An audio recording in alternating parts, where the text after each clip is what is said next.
Oh, that's cool. Yep, everything works.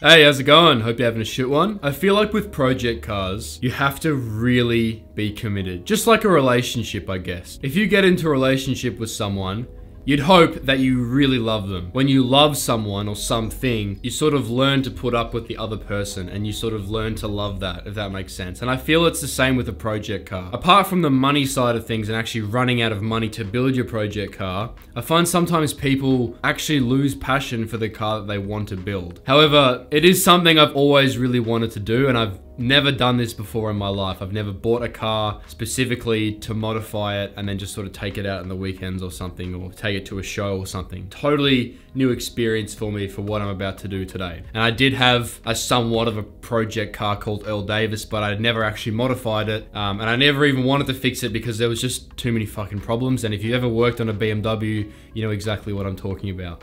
I actually found a project car that I really love. They're relatively powerful and they're pretty easy to work on. But anyway, it's not actually here. It's in the next state up from me in Sydney. For anyone that doesn't know Australia, that's about a 9-hour drive away. It doesn't look very far, but Australia is a very big place.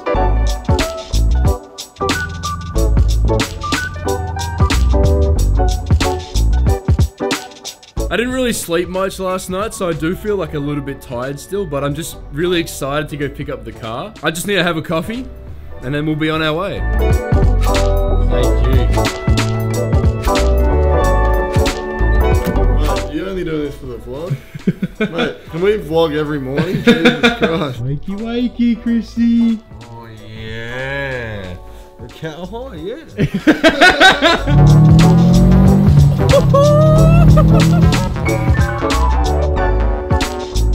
You boys ready? I'm actually so keen. I'm so keen to see this car. There it is, bro. Oh my god, that's gonna be our new car. She looks clean as fuck. Yeah, fuck. That paint actually looks not too bad. Hey mate, is that Adam? Nice to meet you. Good, you too. Check out this thing. 325i 30 wagon. And it's manual, a manual wagon. That is a piece of history right here. Yeah, I see what you mean about the paint now that I'm up close with it. Definitely needs a good... It does. Can we start it up? Absolutely. Yeah, Man. awesome. Wow, it's a bit different to the Subaru. Righto, here we go.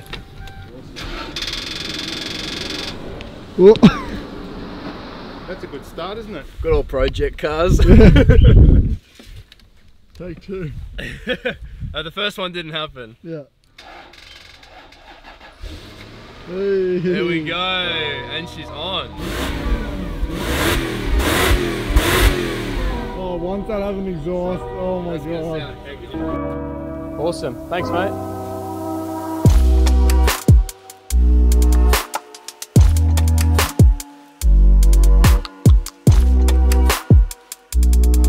This is my 1994 Lexus SC400. It's a really interesting car because I don't really think it fits into any sort of category for a car. It's a 90s Japanese car. It's made for the American market. It's rear-wheel drive. It has a 4-speed automatic. However, it's a coupe, but it's meant to be sporty. And it weighs over 1,650 kilos or 3,600 pounds. But it has a 4-litre V8 engine, otherwise known as a 1UZ, that apparently is actually pretty good on fuel. And this car, the SC400 and also the SC300, which is a 6-cylinder, shares a really similar platform to a Toyota Supra. So it kind of makes this car a little bit of a big deal. This car kind of looks like something your grandparents would own. So why the fuck did I buy it? Obviously, as the title of this video says, I wanted a project car. This is my first ever project car. And I wanted to bring something sort of special to my channel. I just wanted something cheap, but I wanted it to be a little bit different. And I don't know, I'm kind of into sort of oddball cars that are still sort of interesting. Do you know what I mean? I went with the SC400, the V8 version, over the 6-cylinder version, which is pretty much a 2JZ once you change injectors and do a bit of fucking figgy fugazi to it. Pretty much a poor man's Supra, as they call it. But every time someone gets one of these cars, that's what gets done to it, is a 2JZ swap, and then fucking trying to make stupid amount of power, and then you're just basically building a Supra that isn't a Supra, right? I'd just rather buy a Supra and build a Supra. Do you know what I mean? So that's why I went with the V8 version, because once you straight pipe it and potentially supercharge it, It sounds fucking mental. And I think that's cool. Anyway, because we're in Sydney right now, because obviously we had to come here to pick up the car and now we've got to drive it back, we thought while we're here, we might as well extend our stay for a little bit and try and take some photos of the car and get some memories. So we met up with our friends Alex and Monica to take some photos. But the car sort of had a different idea. Oh, fuck yeah. You know what I love on a photo shoot? When you enter a completely empty car park and you get an awesome city view, and there's one guy here in the entire car park. Sorry, you didn't hear that. We're in the car. Fuck my life. Sorry. Anyway, like I was saying, we're doing some car photography tonight. There's a bit of sexual tension on my spidey senses are picking up. Yeah, I'm pretty sure they're fucking. All right, anyway, we can work around the young teens having a bit of fun. We can work around it. When we actually picked up the car, the battery was no good. So we went down to, you know, the local auto repair shop or whatever, got a new battery installed on it, everything all sweet. Hey. Later that night when we started taking photos, it was left on the rooftop there for a little bit with the lights on. However, it was still running, but I don't know, maybe it's a fuse issue or an alternator issue, or maybe it's a faulty battery or something along those lines, because even though the car was running, the lights were on and it just decided to turn off. Alright, so what are you trying to do? Put it in reverse. It just died, doesn't have enough. We just need to get it driving. Luckily, when I was at the auto repair shop, I bought a little jump starter, and it just wasn't sort of giving it enough juice to sort of bring it back to life. Oh, that sounded like something. So we had to push it out of the car park. And luckily we were with Alex and Monica, because if we didn't have their car, we would have been D-O-N-E fucked. So we managed to, you know, jumper start the car. Literally just gave it a shot of fucking heroin to get it back to life.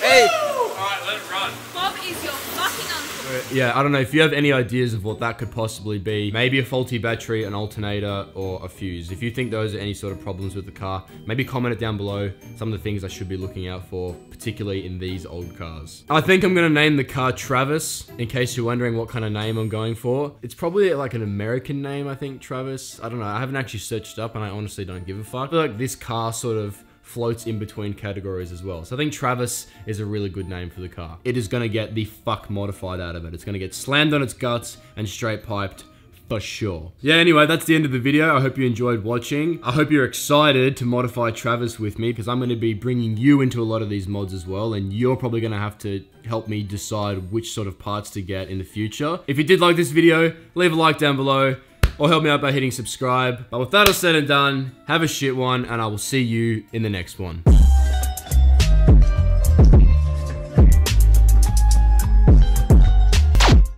Holy shit, check out this Hummer.